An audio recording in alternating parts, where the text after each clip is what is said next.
අයිබෝන් සින්දු මතක අපි හැමෝගෙම ජීවිතවල තියෙනවා අපේ ජීවිතත් එක්ක බද්ධ වෙච්ච සින්දු ලැයිස්තුවක්. සමහර ඒවා මතක් කරද්දිත් සතුටුයි. සමහර ඒවා හරිම වේදනාවරයි. සමහර ඒවා තියෙනවා අපේ අතීතයට අරගෙන ගිහිල්ලා අපේ අතීතය අතරමං කරලා එන්න පුළුවන් විදිහේ සින්දු. ඉතින් මගේ ජීවිතේ තියෙන මේ සින්දු දිග ලැයිස්තුවෙන් අද සින්දු කීපයක් තෝරගත්තා ඔයගොල්ලොත් එක්ක බෙදා ගන්න. පළවෙනි ගීතය අහලම බලමු.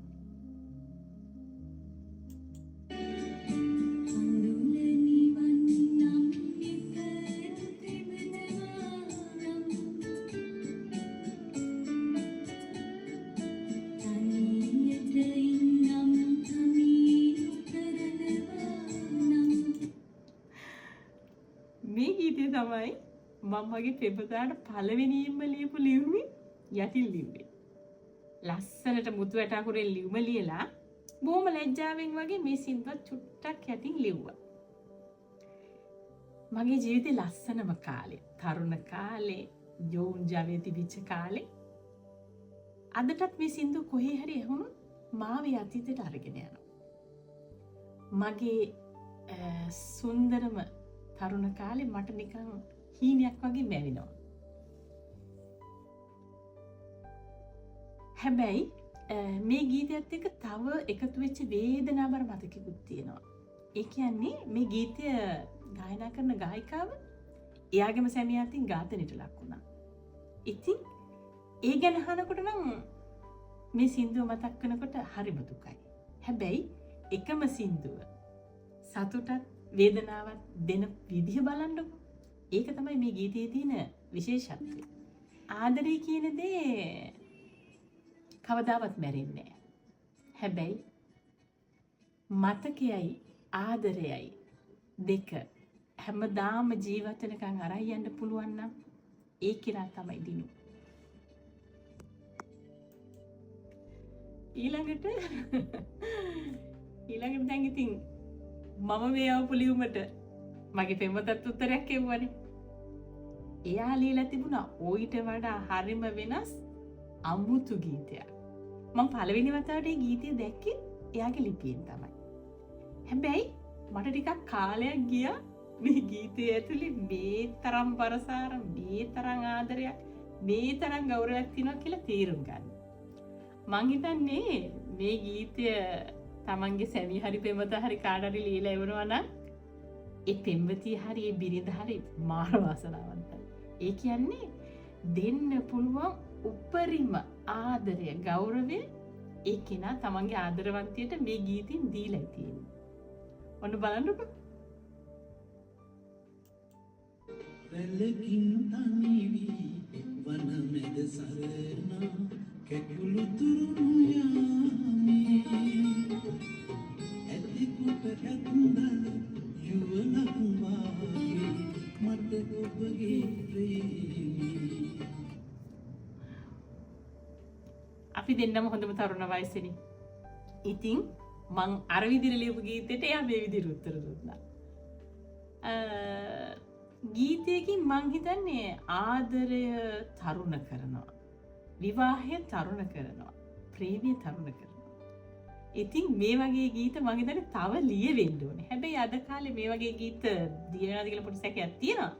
හැබැයි ලියවෙනව නැත්තෙම නෑ.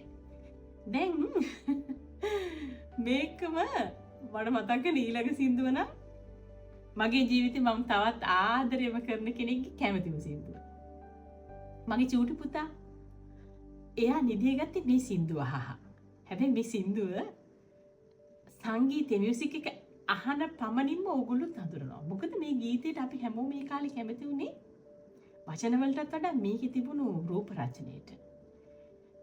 ජනප්‍රිය නිලියක් බොහොම තරුණ වයසේ රංගපාපු මේ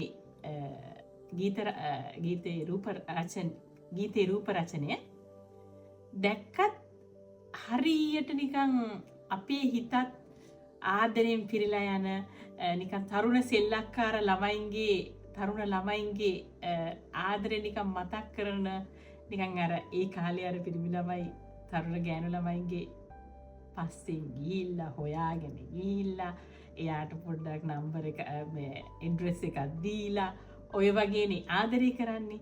ඒ වගේ නිකම් බොහෝම අවංක නිර්මල ආදරයක් තමයි මේ සින්දුවේ තියෙන්නේ. හැබැයි මේ ගීතය අහනකොට මට මතක් වෙන්නේ ඕකේ අනිත් පැත්ත. අනිත් පැත්ත කියන්නේ මං හිතන්නේ කිසිම අම්මා කෙනෙක් මේ ගීතය දාලා දරුවෙක් නලවලා නැතුව ඇති. හැබැයි මගේ චූටි පුතා නැලුණේම මේ ගීතයට. ඔන්න බලන්නකෝ.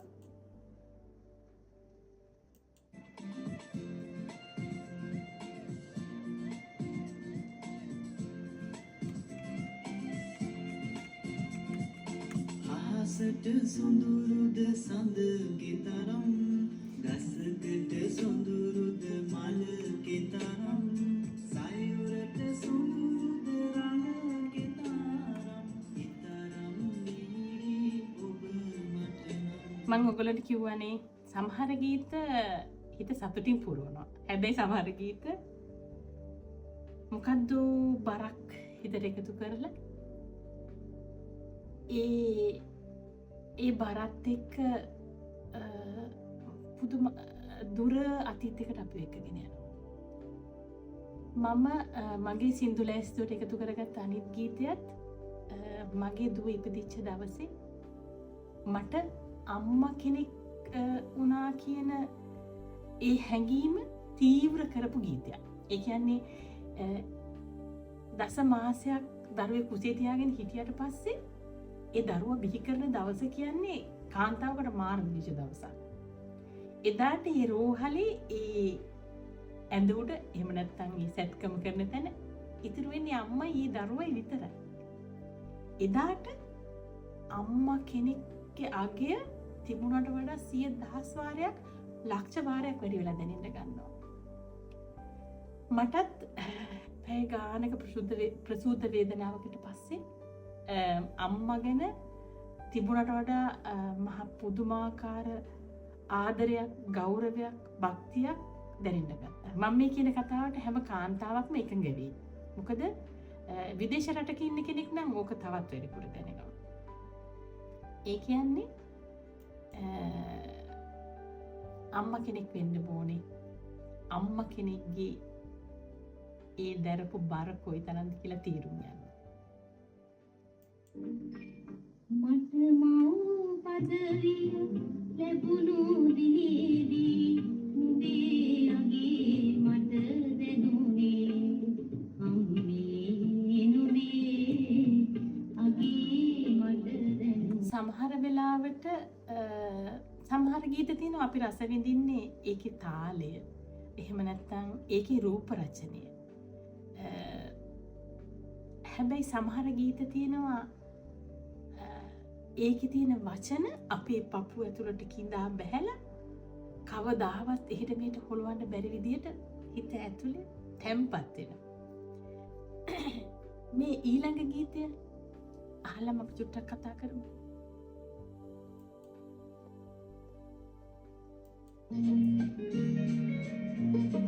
මේ පුංචි රටේ උතුරටදී හෝ මතු කවදා හෝ යලි අප හමු වේවි යලි අප හමු වේවි. පාසල් නේවාසිකාගාරය කියන්නේ හරි අරුම පුදුම ජීවින් කොටාශයක් ඉන්න තැන. මටත් තියෙනවා එහෙම අතීතයක්. ඉස්සෙල්ලාම නේවාසිකාගාරයකට යද්දි අපි යන්නේ හරිම බයින්, දුකින්, ගෙදර අයගෙන් ඈත් වෙච්ච වේදනාවත් එක්ක. හැබැයි ටික කාලයක් යද්දි ගෙදරටත් වඩා නේවාසිකාගාරේ පුරුදු තැනක් වෙනවා. ඔහොම ඉඳලා හැබදේකම අවසානයක් තියෙනවනේ. විභාග කරලා අපි නේවාසිකාගාරේ නික්මෙන දවසට කලින් දවසේ සාදයක් තිබ්බා. මේ සාදේ දවසේ විභාග කරපු අපි හැමෝම එකතු වෙලා මේ ගීතය තමයි ගායනා කරේ. මේ පුංචි රටේ කිව්වට මේ පුංචි ලෝකෙවත් කිසිම තැනකදී සමහරු අද වෙනකන් හම්බුන්නේ නැහැ. සමහරු හිතපුවත් නැති වෙලාවක හිතපුවත් නැති තැනකදී එකපාරට මුණ ගැහුණා. ජීවිතය කියන්නේ ඉතින් මැජික් එකක්. ඒ මැජික් එක හරියට තේරුම් ගන්න නම් ගොඩාක් කල් ජීවත් වෙලා අත්දැකීම් ලබන්න ඕන. හැබැයි මගේ ජීවිතේ ගීතත් එක්ක තියෙන බැඳීම ගැනනේ මම අද ඔයගොල්ලොත් එක්ක කතා කරේ. ගීතයක් හරියට රස විඳින මිනිස්සේ කවදාවත් ලෝකෙට නපුරක් කරන්නේ අම්මා සඳකි මම ඒ ලොව හිරුවේරිදී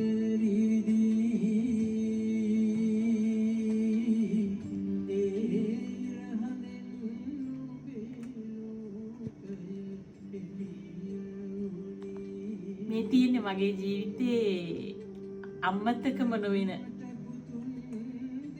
අත්දැකීමක් එකතු කරපු ගීතයක්.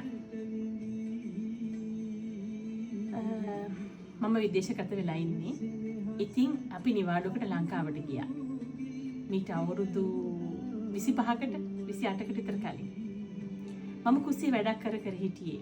රූපවාහිනියේ මේ ගීතය ප්‍රචාරය වුණා. මට එකපාරට හයියෙන් කවුද හයියෙන් කෑ ගහලා අඬන සද්දයක් ඇහුණා. මං ඉක්මනට කුස්සියෙන් දුවගෙන සාලෙට ආපු වෙලාවේ මං දැක්ක මගේ සැමියා එයාගේ තාත්තව බදාගෙන හයියෙන් අඬනවා රූපවාහිනියේ මේ ගීතේ ප්‍රචාරය වෙද්දී. මේකේ ඉතුරු දුක්බරම කොටස කියන්නේ එතන මුළුවස් එහා පැත්තේ මගේ තාත්තා මේ සිදුවීම බලාගෙන අඬනවා.